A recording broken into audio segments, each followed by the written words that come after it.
Hey guys, C here. Thank you so much for clicking to join me in today's video.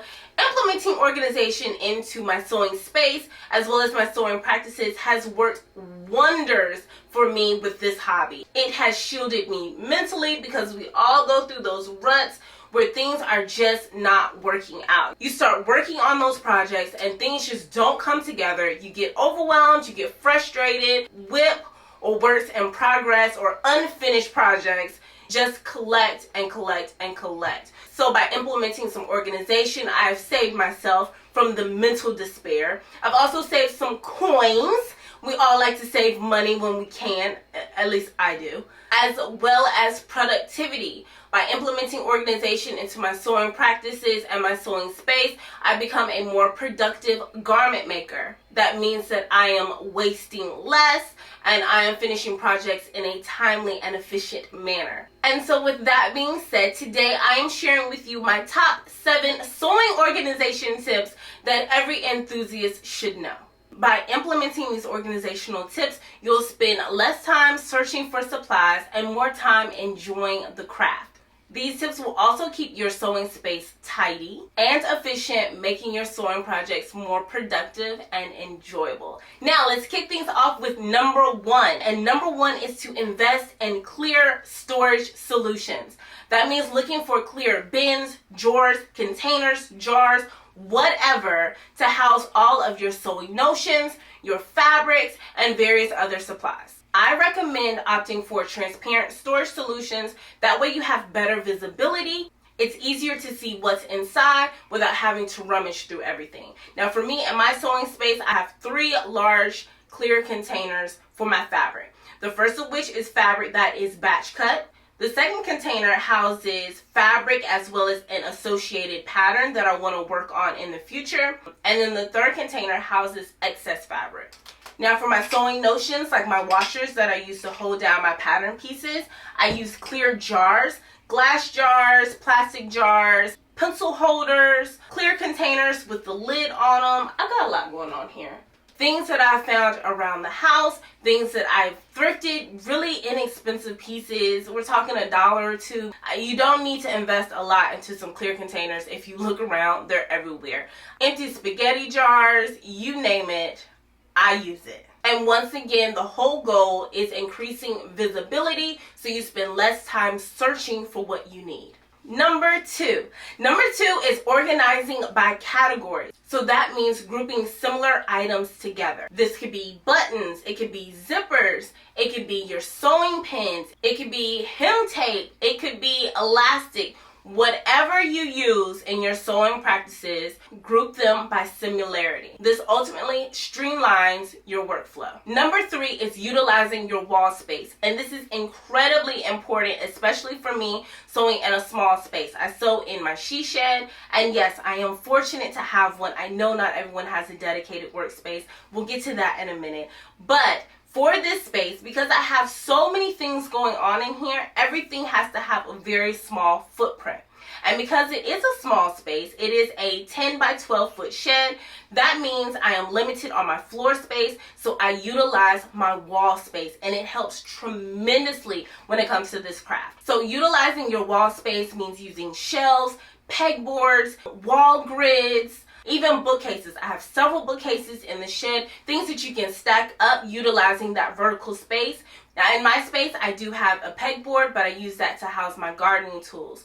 For my sewing, I have a metal wall grid. I have the L-shaped shelves on the wall. I use bookcases. I even have my thread organizers hanging on the wall. And so utilizing more wall space, utilizing that vertical space, it frees up valuable workspace in the shed. Number 4 is a 2-for-1, okay? It's a loaded tip, and that is to designate a sewing area. And that means sewing in one area of your home or your space, as well as keeping all your sewing supplies in that area. And I know that that's not attainable or feasible for everyone because Some you may be using your dining room table to sew. You may be using your office space. You may be using your living room. So for those that are unable to create a dedicated space, then create a sewing notions kit. And for a sewing notions kit, you assemble a small toolkit that houses your essential notions,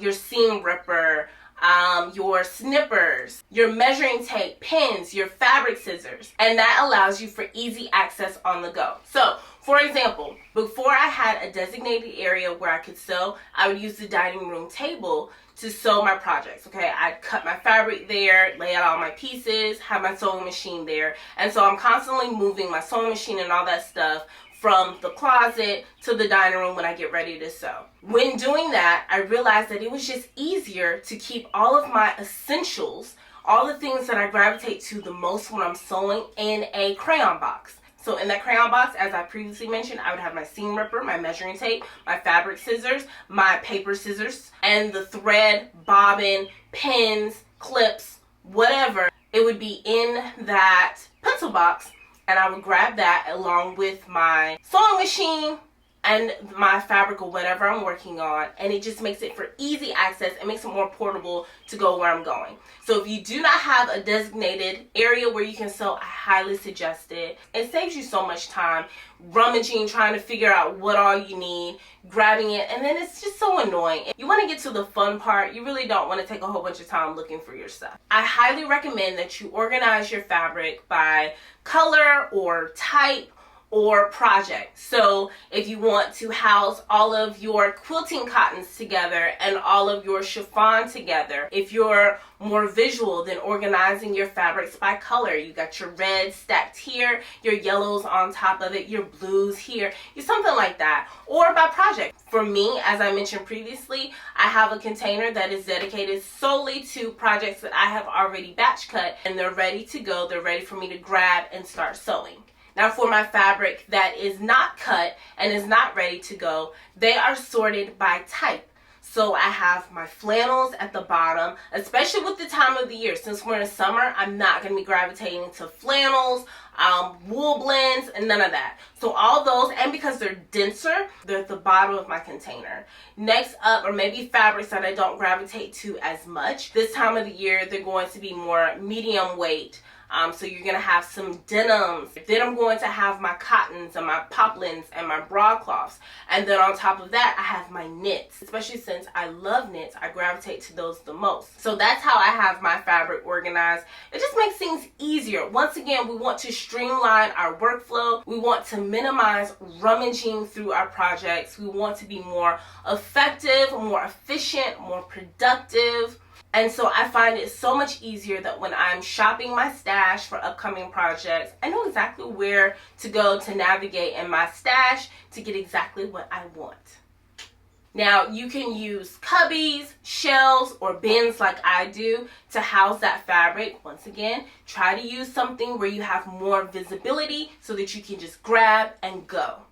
And then if you want to prevent wrinkles in your fabric, try cardboard. Back in the day, I used to wrap like a bolt. I used to wrap my fabric around cardboard just so I can prevent wrinkles. I wouldn't have those sharp lines.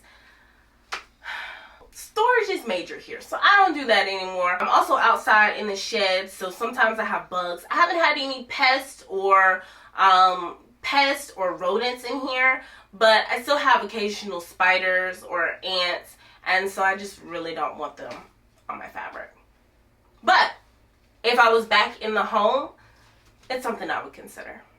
Number 6 is thread organization. I highly suggest investing in a spool holder or thread rack or even drawer organizers to organize your thread. I recommend organizing them by color and type. It is so cringy to watch some videos and they just open the drawer and thread is just everywhere. Oh my god.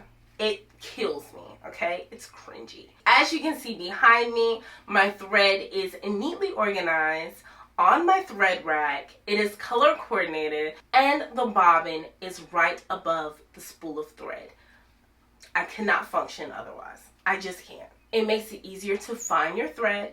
It prevents your thread from getting tangled. Now, one little product that I stumbled across last year, maybe a year and a half ago, is a cover or a wrap for the spool of thread, and that keeps the thread from hanging down. I don't know why, it bothers me too, but I love that.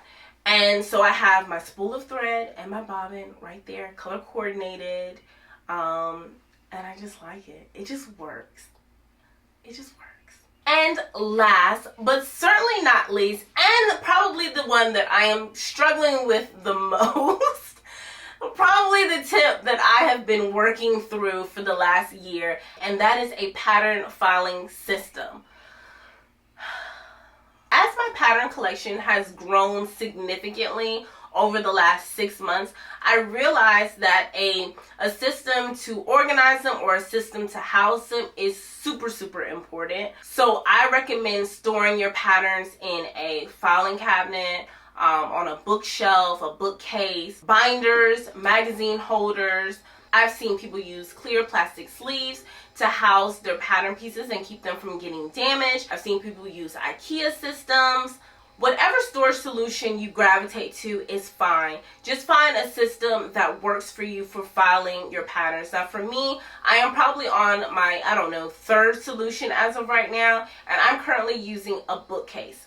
I'm loving the bookcase. It's taking up some vertical space, and all of the patterns are housed together. I know if I have a pattern, it's going to be in the same spot. I've organized each shelf on the bookcase by what it is. So my tops and bottoms are on one shelf, and those are split. Then I have 2 rows of dresses. The first row are my wovens, and the second row are knits. And then on the other bookcase, I have my coordinates. Then I have my outerwear and my sportswear. Then I have my children's and miscellaneous. And then I have like my jumpers and rompers. So I like that system, and it's the best that I've stumbled across thus far. The best for me as far as having a small footprint in the shed. But still, I'm losing a little bit of visibility, because for me to know what I have to pull the whole row out. Now granted, I have probably 80 patterns, I would guesstimate, so I don't have a major collection. I know that there are individuals who have far more, and I don't really know exactly what they do and if it works for them. But for me, that is working for the amount that I have, because even still, if I'm going through top patterns, all I have to do is pull out a row and just filter through them. So it's really not that bad. It is far better than having them sit in a container and I'm going through each one individually, or having them collect dust on the table, or what else was I doing? I had them in a bin, and so once again I'm going through the bin, I'm going through each one individually. So far this is the best solution, and it's working really great for me. I think it's a system that I'm going to have for quite some time, especially having the small space that I do. And the only negative that I have is still lacking a little bit of visibility. And I think the visibility is only a problem when I am shopping for patterns and I don't realize that I already have one. Or I'm shopping for patterns and I don't realize that I have a silhouette that is similar or identical. And now that I've started purchasing less patterns, I do have an upcoming haul. But because I'm purchasing less patterns now, it's less of an issue, especially destashing a few. So I say all that to say, have a pattern filing system that works best for you. Find a solution to file it, find a solution to house your patterns, and find a way to label them. Alright you guys, so that is it for today's video. I hope that you enjoyed it. If you found something valuable and some tips that you want to implement into your sewing practices, definitely give me a thumbs up and consider subscribing for more tips and tricks and hacks. This is really exciting for me. I'm kind of rocking with it. Okay, anyway, make sure that you check in with me next week. I have a Vogue pattern haul. I also have an upcoming challenge, so if you're interested in that, definitely make sure that you join the fam and you subscribe. As always, I love you for watching. I'll catch you in the next one.